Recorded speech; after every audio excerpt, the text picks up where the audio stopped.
Friday morning. Thank God. This week has actually gone pretty fast. Yeah, good thing. So today, I did not do the sleep meditation last night because I was busy editing video, and then I got really sleepy, and so I just went to sleep. And I did do a meditation, a quick one this morning. And I like it. It does sort of just, it's kind of an emotional reset button. I like that. I did the gym, obviously. So 30 minutes on the bike, I did hills. And they were tough because I've been doing endurance rides, which are steady. And now it's tough. But I did 30 minutes so that I would make sure to have lots of time to do some core work, and I did. So I did kettlebell swings, 50, kettlebell dips, each side, 50, and then the big inflated ball, I don't remember what those are called, but you sit on that and you hold a medicine ball, which are those solid weighted balls. An 8-pound medicine ball. Lean back and then you lift it over your head from your knees. And then also I did from your chest. So 20 of each. And that works your arms, which is great, and your shoulders, but holding your balance on that ball while leaning back and holding steady while you're making that movement works the core that I'm trying to work. And then I did a really good stretch with the foam roller, and my usual stretches, a few yoga moves just for fun, just to make sure I was really stretching my back after having worked the core. And I feel pretty good. I'm so glad it's Friday. Super glad it's Friday. My theme for today is to let go of expectations. So a lot of my angst and upset is because I have expectations of others and how they should be, who they should be, and how they should behave. And who am I to say? I want to be me. Why can't they be them? And just allowing them to live their truth. I don't have to like it all, but I can respect it. It's their truth. So I'm going to work on that today. That's my theme. Green juice, small plates. See you later.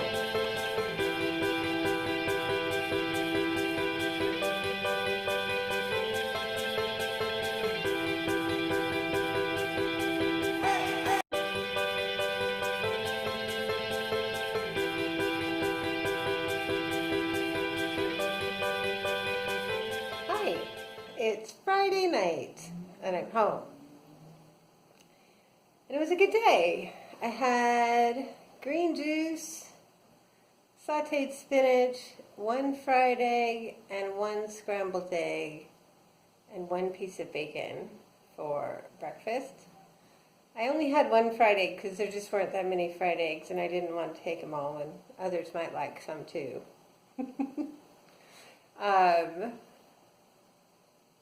And so that was a good breakfast. For lunch, I had a bunch of veggies. There was the green veggie that I didn't know what it was called the other day is called gailan, which is a Chinese, like a broccolini. Yeah, it's long-stemmed broccoli with leaves and little florets at the top. So it was a mix. It was good. It was a mix of the gailan, long green beans, asparagus, and carrots, all or roasted together. Some of them had a little bit of char. It was really good, along with a little bit of flank steak. Pretty straightforward. I had some watermelon and cantaloupe and a cup of green juice. So that was a good lunch. And that's it. It's a pretty mellow day for nutrition. Nothing crazy. Thank goodness. I did my crazy yesterday. Dinner is going to be chicken meatballs with diced pineapple and veggies, sauteed over and put over buckwheat noodles, like soba noodles. I don't have an aversion to buckwheat, and so I like those noodles. They're good. And they cook in like 2 minutes. You just throw them in the boiling water and they're instantly done. So that's nice too. So pineapple meatballs with buckwheat noodles. I've been making that particular dish for years, and he loves it. I like it too. So, and I have a fresh pineapple. It'll be so good. So yeah, so that's dinner tonight. I should come in just fine on the calories. In keeping with my theme of intention this morning that I was saying that I would like to just not have any expectations today, my podcasts were just random. One of them was a little bit about relationships and gratitude and communication. Never a bad thing. Another one was really good. It was it was done by a guy who wrote the book, The Subtle Art of Not Giving a Fuck. And he's a good speaker, too. I've read that book, actually years ago when we were in Vegas. And he's got a new book coming out, apparently. And that was sort of about a lot of the scientific studies related to mental health and what part of the brain you use for what, and what kind of therapies have worked for people over the years. And so what he does, he's not a therapist. He's, I think, a trained journalist, but he likes this stuff, and so he researches it heavily before he writes anything about it. So he compiles every study he can find, and he does his own study of the studies. So it's data analysis of all of their findings. And for all the stuff that he found, all of them came to a similar conclusion. There's two parts of your brain. There's the analytical side, and there's the creative side, right brain, left brain. But one of them is your logical brain. It's your brain. And then your other side of your brain is your emotional brain, which operates on feelings. So your feeling brain and your logical brain. And most of us, I think, like to think that we go through our day and our lives operating mostly under the command of our logical brain, because that's logical. The truth is, we operate about 80% of the time with our feeling brain, and then our logical brain just shows up to justify whatever decisions the feeling brain makes. That doesn't help us, does it? But that is how the brain works. And so the resulting conclusions from this is that if you want to change your behavior, you have to appeal to your feeling brain, which in the examples that he gave really spoke to what I call my sleepy brain. So when I'm half asleep in the morning, and if I don't feel like going to the gym, my sleepy brain will tell me all kinds of reasons why I don't need to go to that gym. You don't need to go. And because your feeling brain, it needs an incentive. Is it going to feel good to go? Is it going to feel good to do any given thing? And it will make the decision, and then your logical brain will follow along behind with a logical justification for making whatever decision it is, even if it's not a good one. Even if it goes against prior decisions and goals that you've set for yourself. So that's why it takes so long to get yourself to motivate for long-term goals, because long-term goals are exactly that. It takes a while to see any results. It takes a while to realize that you're making progress, whatever that is. And when we were building the house, we were doing the land and all that. It was so much work every day, and especially when we first started clearing, it just didn't feel like we were any closer at the end of any given day. But you still get up and go, because we've convinced ourselves that it's going to feel good to get moved into that property, and it was certainly going to feel better than the rental that we were living in. So we had that motivation from our feeling brain, not just our logical brain. But if you cannot convince yourself that it's going to feel good to get to the goal, or it's going to feel good along the way, that's the trick. Is it going to feel good along the way? You're not going to get out of bed. That's it. That's the bottom line. Your logical brain will not be enough to drive you most of the time. And so the reason that they're talking about the feeling brain and the logical brain is because your willpower, supposed willpower, lives in your logical brain. But if your logical brain is only showing up to the party 20% of the time, what are the odds? It's not going to be doing you any good. And your logical brain gets overruled by your feeling brain, even on that 20%. So if you're trying to create a goal, and you're trying to motivate yourself to keep moving along the path, even if it's a year long, because I actually think this will take me a year to get to what I consider my goal as far as health and physical ability. I think it'll probably take me a year. But I'm good with that because I like this process right now. I like learning more about myself. I like learning how to manage my emotions and build my emotional fortitude and change the way I feel about food and change the way I manage my relationships and all of that too. I mean, I'm looking at a sort of a holistic remodel, and I expect it will take a year. And so, because I've given myself this giant timeline, I have to figure out how to make sure that all along the way, I like it. And so, for me, I have to have a lot of variety of intellectual stimulation. I have to have food I like to eat. I have to have methods of keeping certain things out of my reach. I have to plan for my pitfalls so that I can prevent them. So that's part of what YouTube does for me, is I have to talk about it all the time. And I got to show up.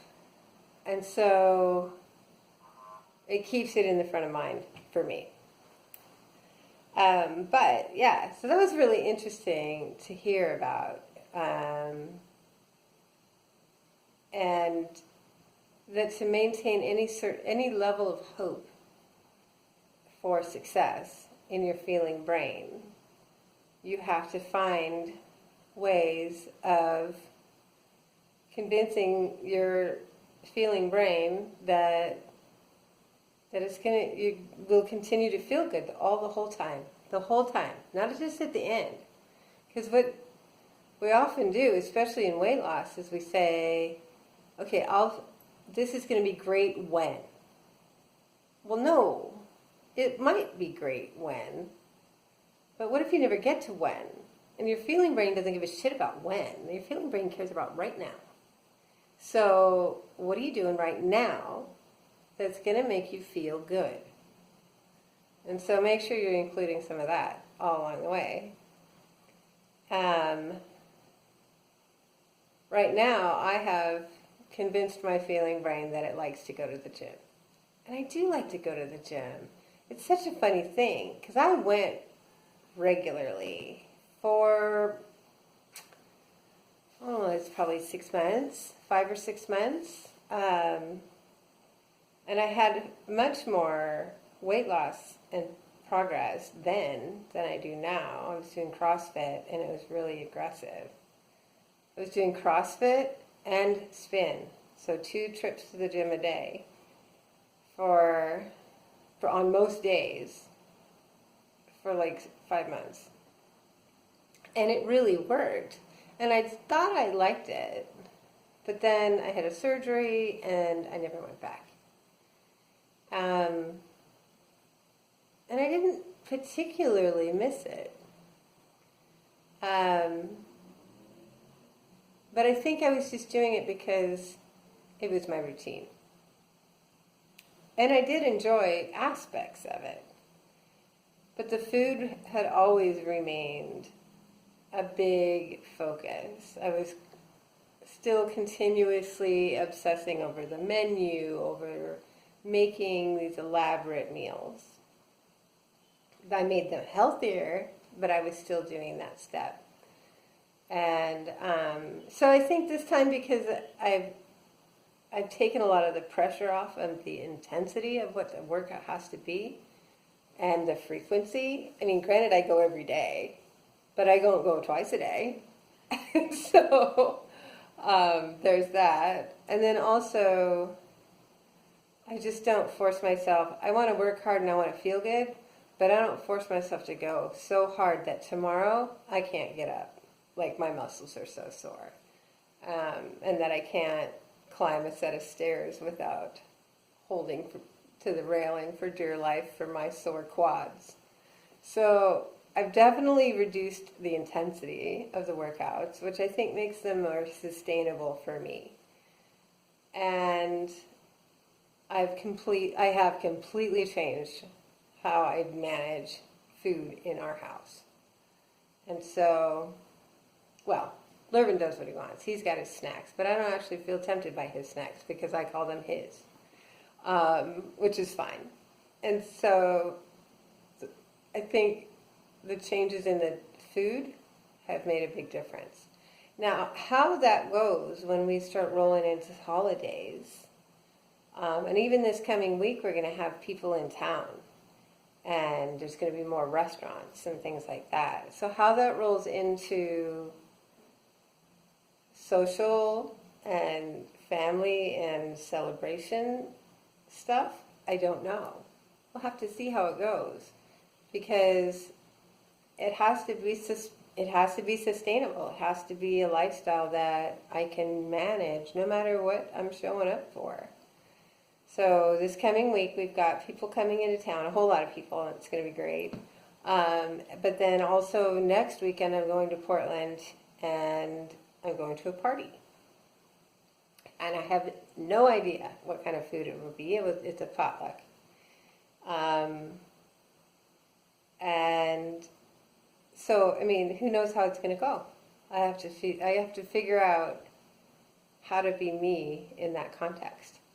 I like to think, especially for the potluck party, that I'll be okay because I'm bringing something, so I know I'll have something I want to eat. But also, I do deal with a buffet every day. I'm used to having a huge variety of foods and choosing what will work for me. And so, and leaving the rest aside. So I'll have to see how that goes. So yeah, that'll be interesting. But yeah, the relationship with food and keeping that feeling brain motivated to stay in the game. Right now, I don't know how I do it. I think it's just because I like to be lazy about the food. And I didn't ever consider that I could be before. That I could just blow it off. And I like that. I like blowing it off. I like to not have all that extra responsibility. So maybe that's what speaks to the feeling brain. We'll see.